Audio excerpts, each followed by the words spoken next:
አንደኛ ነገር ስላለ እኮ ኤልያስ ለምንድን ነው እሱ ቁርባኑ የበላው? ከቁርአኑ ጋር ይገናኛል ወይ? ከአንቺ አስተምሮ ጋር ይገናኛል ወይ?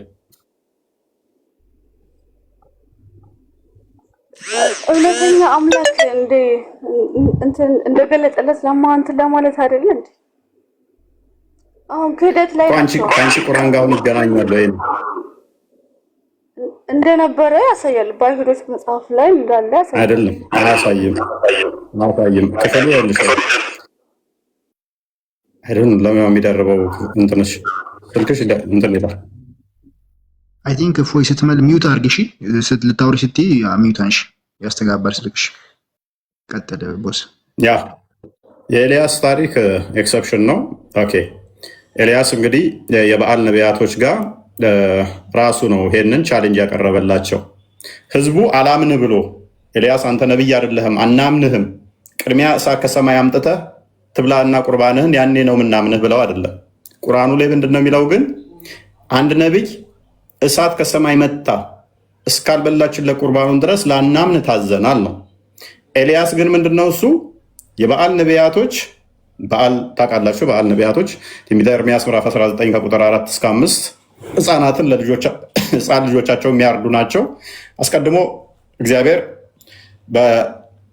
በዘዳግም ምዕራፍ 12 ላይ ከቁጥር 29 እስከ 30 እንዳታደርጉ ተጠንቀቁ ብሎ ካስጠነቀቀው አንድ ልጆችን ለጣዖት መሰዋትና ማረድ ነው።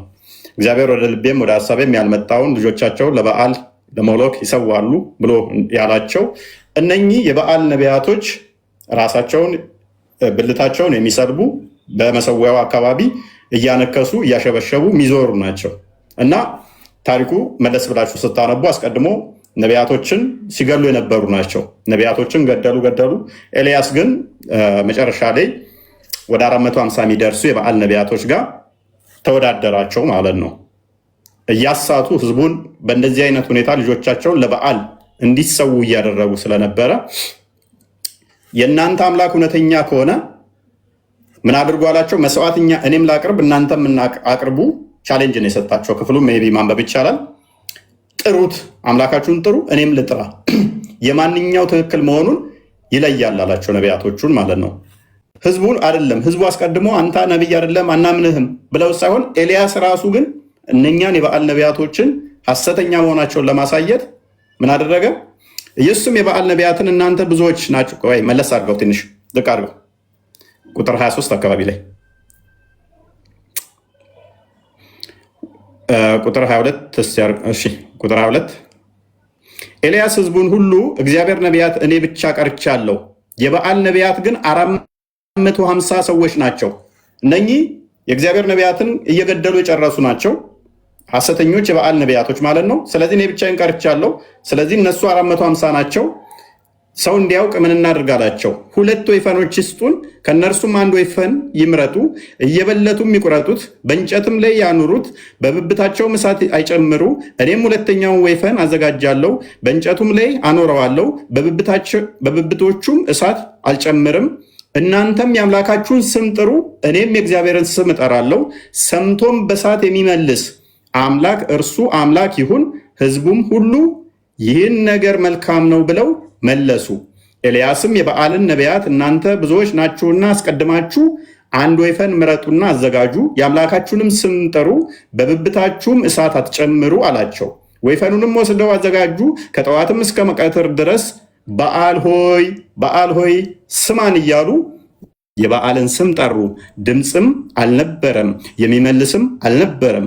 በሰሩትም መሰዊያ ዙሪያ እያነከሱ፣ ምክንያቱም ራሳቸውን ለበዓል የሚሰዉ ብልታቸውን የሚቆርጡ ልክ ዘዳግም ምዕራፍ 3 ላይ ከቁጥር 1 ጀምሮ ብልታቸውን የሚሰልቡ አሉ አይደለ? እነኚህም ራሳቸውን የሚነጩ ብልታቸውን የሚሰልቡ ስለነበሩ እያነከሱ እያሸበሸቡ ራሳቸውን የሚያደሙ የሚፍቁ የሚቀዱ ነበሩ።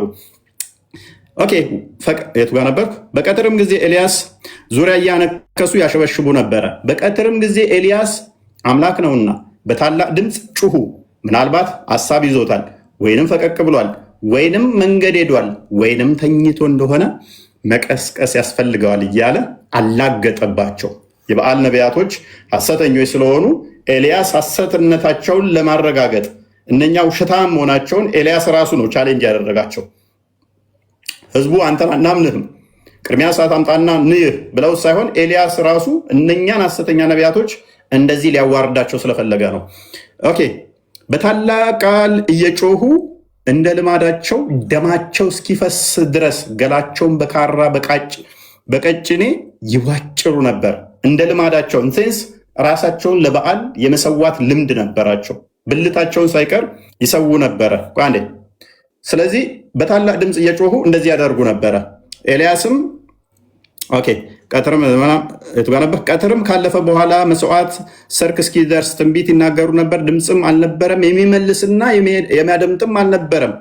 ኤልያስ ሕዝቡን ሁሉ ወደ እኔ ቅረቡ አላቸው። ሕዝቡም ሁሉ ወደ እርሱ ቀረቡ። ፈርሶም የነበረውን የእግዚአብሔርን መሰዊያ አበጀ። እነኚህ በዓል ነቢያቶች ሐሰተኛ ስለሆኑ የእግዚአብሔርን መሰዊያ አፈርሰው ልጆቻቸውን ለጠዋት ለማምለክ የሚሰዉበትን ምን አድርገው ነበር? ገንብተው ነበረ። ኤልያስም ስምህ እስራኤል ይሆናል የሚል የእግዚአብሔር ቃል እንደደረሰለት እንደ ያዕቆብ ልጆች ነገድ ቁጥር 12ቱን ድንጋዮች ወሰደ። ከድንጋዮቹም ለእግዚአብሔር ስም መሰዊያ ሰራ። በመሰዊያው ዙሪያ 2 መስፈሪያ እህል የሚያዘገ ጉድጓድ ቆፈረ። እንጨቱንም በተርታ አደረገ። ወይፈኑንም በብልቱ ቆረጠ፣ በእንጨቱም ላይ አኖረ። 4 ጋን ውሃ ሙሉ በሚቃጠለው መስዋዕት በእንጨቱ ላይ አፍስሱ አለ። ድገሙ አለ። እነርሱም ደግመው እርሱም ሶስተኛ አደረጉ። ሶስተኛውም አደረጉ። ውሃውም በመሰዊያው ዙሪያ ፈሰሰ። ደሙም ጉድጓዱን በውሃው ሞላ። መስዋዕት ሰርክ በሚቀርብበት ጊዜ ነቢዩ ኤልያስ ቀርቦ አቤቱ የአብርሃም የይስሐቅ የእስራኤልም አምላክ ሆይ አንተ በእስራኤል ላይ አምላክ እንደሆንክ እኔም ባሪያህ እንደሆንኩ ይህንንም ሁሉ በቃልህ እንዳደረግ ዛሬ ይገለጥ። አንተ አቤቱ አምላክ ሆይ ከፈርክ እንደሆንክ ልባቸውንም ደግመህ እንደመለስክ ይህን ሕዝብ ያውቅ ዘንድ ስማኝ፣ አቤቱ ስማኝ አለ። የእግዚአብሔርም እሳት ወደቀች፣ የሚቃጠለውንም መስዋዕት እንጨቱንም ድንጋዮቹንም አፈሩንም በላች ይላል። ስለዚህ ኤልያስ በእንደዚህ አይነት መልኩ እውነተኝነቱን ራሱን አረጋግጦ እነኛ ሐሰተኛ መሆናቸውን ገለጸባቸው ማለት ነው። አሁን ቁርአኑ ላይ ስትመልሰው ግን ምንድነው እሱ ሎክ ነቢዩ ራሱ ሳይሆን የሚለው ህዝቦቹ ናቸው። አናምንህም፣ ቅድሚያ እንደዚህ ካልሆነ እንዳናምነው ታዘናል ያሉት ህዝቦቹ ናቸው። አንደኛ። ሁለተኛ እነኚህ ነቢያቶች በሰዓት የመጡት ኤልያስ ፎር ሴክ ኦፍ አርጉመንት መዲና ልስማማት እና እንደው ሜይ ቢ እንደዛ ታምናለህ ብዬ ባላምንም ብታምን እንኳን ህዝቦቹ ጠይቀውት ነው አናምንህም ብለውት ነው ኤልያስን እሳት መታ ይበላችሁለት ቢባል እንኳን ምን ይላል ክፍሉ? በዚያም ባላችሁት ቁርባን በእርግጥ መተውላችኋል፣ እውነተኞች ከሆናችሁ አለውኛ ታዲያ ለምን ገደላችኋቸው ይላል። ኤልያስ አልተገደለም። ስለዚህ ስቲል ውድቅ ነው ይሄ ቁርአን ክፍል ማለት ነው። ኤልያስ የምትሰጪ ከሆነ ቀጥይ መዲና። አሁን የኤልያስ አነብ ነበርና መጨረሻው ላይ ተአምር ነው እና የእግዚአብሔር ክብር ነው የተገለጠው። ተአምር ነው ዞሮ የሁሉም ኖ ቆይ መዲና ሊስን አንቺ ላመጣሽው አይሆንም። ምክንያቱም እነኚህ እንደዚህ አንደኛ ኤልያስ ራሱን ነው በእንደዚህ ፕሩቭ ያደረገው፣ ህዝቦቹ ናቸው እዚህ የሚጠይቁት። ሁለተኛ ደግሞ ምንድነው የሚለው እሳት የመጣላቸውን ወይንም ደግሞ በታምር የመጡትን ምን አድርጋችኋቸዋል ነው የሚለው። ገላችኋቸዋል። ለምን ገደሉ? ኤልያስ አልተገደለም። ኤልያስን አልገደሉትም። ስለዚህ አይመለከት ቆይ ይሄ ክፍል ኤልያስ የሚመለከት አይደለም። ስለዚህ ሌላ ትሞክሪያለሽ። 2-3 ጥቅሶች አሉ ይስላሽ ብዙ አሉ የተገደሉ ነቢያት እኮ ነው ያልኩት። ይሄ ነው እኮ እኔ ነቢያቶች አልተገደሉም የሚል አርጉመንት የለኝም። ይህንኛው ክፍል ግን ኤልያስን አይመለከትም። ስለዚህ በሰዓት የመጡትን እንደዚህ የመጡትን ገላችኋቸዋል ስለሚል ኤልያስ አልተገደለም። አንደኛ ነቢያቶች ተገድለዋል አልኩ። እኔ ነቢያቶች እኮ አልተገደሉም የሚል አርጉመንት የለኝም።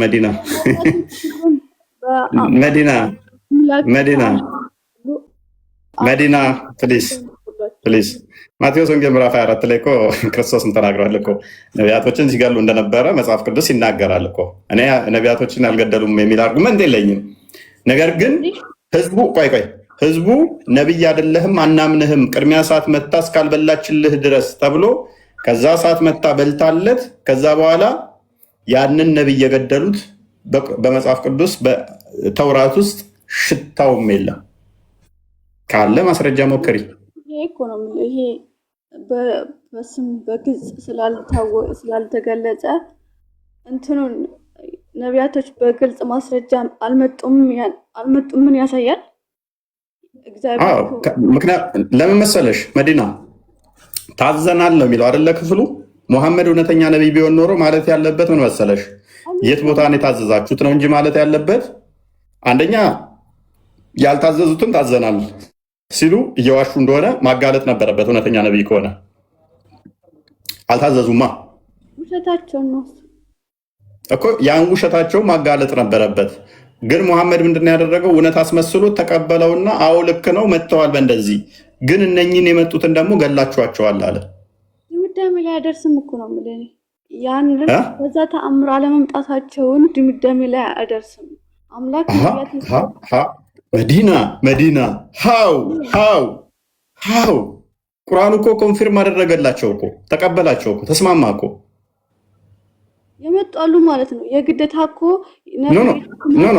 እኮ እነኛ የመጡት ደግሞ ህዝቡ ያስቀመጠው ፐርሚስ አለ አይደለ? ህዝቡ ያስቀመጠው ፐርሚስ ምንድን ነው? እውነተኛ ከሆናችሁ ምን ማድረግ አለባችሁ? አስቀድሞ ታምር ይሄንን እሳት መታ መብላት አለባት፣ አለበለዚያ እናምናችሁም ነው አይደለ? ቢያምንም ገድሏቸው ነበረ እኮ በኋላ ነው። ካመኑ በኋላ የሚገድሏቸው በኋላ ነው። የመጀመሪያው ፐርሚስ ግን እንደዚህ መምጣት አለባቸው። ነብይ ነኝ ሲል ቅድሚያ ምን ይሉታል? እሳት አምጣና ቁርባንህን ትብላ ይሉታል። ከዛ እሳት አምጥታ ስበላለት እነኝን አካላት ገላችኋል ነው የሚለው ቁርአኑ አይደለ? ሱረቱል በቀራ ምዕራፍ 2 ቁጥር 61 አይ ቲንክ ወደ አስኪያውጣልኝ ምንድነው? ክርስቲያኖች እና አይሁዶች ምን ወደ እንትን የተቀየሩትን ነው ወደ ዝንጀሮነት የተቀየሩት ክርስቲያኖች እና አይሁዶች ተዛ ገነት ይገባሉ። መልካም የሰሩት በቀራ 61 ክፈትላት 61 በቀራ 61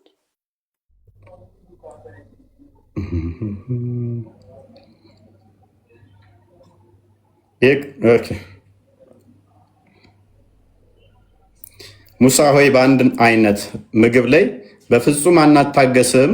ስለዚህ ጌታህን ከዚህ ምድር ከምታበቅለው ሁሉ ከቅጠላ ቅጠል ከዱባም ከስንዴም ከምስሯም ከሽንኩርቷም ለእኛ ያወጣ ዘንድ ለእኛ ለምንልን ባላችሁም ጊዜ የሆነውን አስታውስ። ሙሳም ያንን እርሱ ዝቅተኛ የሆነውን በዚያ በእርሱ በላጭ በሆነው ነገር ለወጥን። ትፈልጋላችሁን? ወደ ከተማ ውረዱ፣ ለእናንተም የጠየቃችሁትን ነገር አላቸውም። በእነርሱም ላይ ውርደትና ድህነት ተመታባቸው፣ ከአላህም በሆነ ቁጣ ተመለሱ። ይህ እነርሱ በአላህ ተአምራቶች ይክዱና ነቢያትንም ያለ ሕግ ይገድሉ ስለነበሩ ነው። ይህ በማመፃቸው ወሰን የሚያልፉ በመሆናቸው ነው ይላል። ስለዚህ ነቢያትን በማስረጃ እየመጡ እንደሚገሉ እንትን ይላል። እኛ መዲና እስካሁን ድረስ ፕሊስ መዲና ነቢያትን አይገሉም የሚል ስናገር ሰምተሽ ታውቂያለሽ? ሰምተሻል? አይገሉም እንዳልከው የግዴታ ስማቸው አለመጠቀሱ ደግሞ ያንተ አምራ ፕሊስ መዲና ያላልኩትን አትበያ። ነቢያትን ይገላሉ። ነገር ግን የተገደሉት አናምናቸውም። እሳት ቅድሚያ መታለት እናረጋግጥ ብለው እሳት መታለት፣ ተዛ አረጋግጠው ከዛ እንደዛ አይነት የገደሉት ነቢይ የለም። ስማቸው ስላልተጠቀሰ የለም ማለት አይቻልም። ካለ ማስረጃ እንጫሺ። አንደኛ መዲና እሳት እስካልመጣይ ድረስ ከሰማይ መጣ ቁርባኑን እስካልበላይ ድረስ እንዳታምኑ የተባሉበት ማስረጃ አለ ወይ? የለም። ካለ ማስረጃ። ሁለተኛ እሳት ከሰማይ መታለት ከዛ ቁርባኑ ተበልቶለት እውነተኛ ነብይነቱ ተረጋግጦ የገደሉትን ማስረጃ ታስቀጥያለሽ። እኔ እኮ ነገርኩ፣ አርጊውመንቴን ነገርኩ። ይሄ ካላስሄደህ እሺ እኔ ልጠይቅና ልውረድ፣ መሽቷል። ይህንኛውማ እኮ ምንም እንደማያስኬድ እኮ ደጋግሜ ነገርኩሽ። ነቢያቶች ይገላሉ ወይ? እኔ እኮ ነገርኩሽ። በእኛም እኮ ነቢያቶችን እስራኤሎች እንደሚገሉ እናምናለን። ነገር ግን መስፈርቱ ትክክል አይደለም፣ ስህተት ነው። ህዝቦቹ እሳት ከሰማይ መጣ ቆይ እሳት ከሰማይ መጣ ቁርባኑን እስካልበላይ ድረስ ነብይ ነው ብላችሁ እንዳታምኑ ተብለው አልታዘዙም። የመጀመሪያ ፐርሚስ። ምክንያቱም መሐመድ እውነተኛ ነብይ ቢሆን ኖሮ እንደዚህ አልታዘዛችሁም ብሎ ነበር ሰዎቹ ማሳፈር ያነበረበት። አይ ታዘናል ብለው ከሞገቱት ደግሞ ተውራት ላይ ታዘናል ካሉ የት ቦታ ነው ነብይ ከሰማይ እሳት መጣ ቁርባኑን እስካልበላይ ድረስ እንዳታምኑ የተባላችሁት? የት ቦታ ነው? ክፍሉን አንጡ ብሎ መጠየቅ ነበረበት።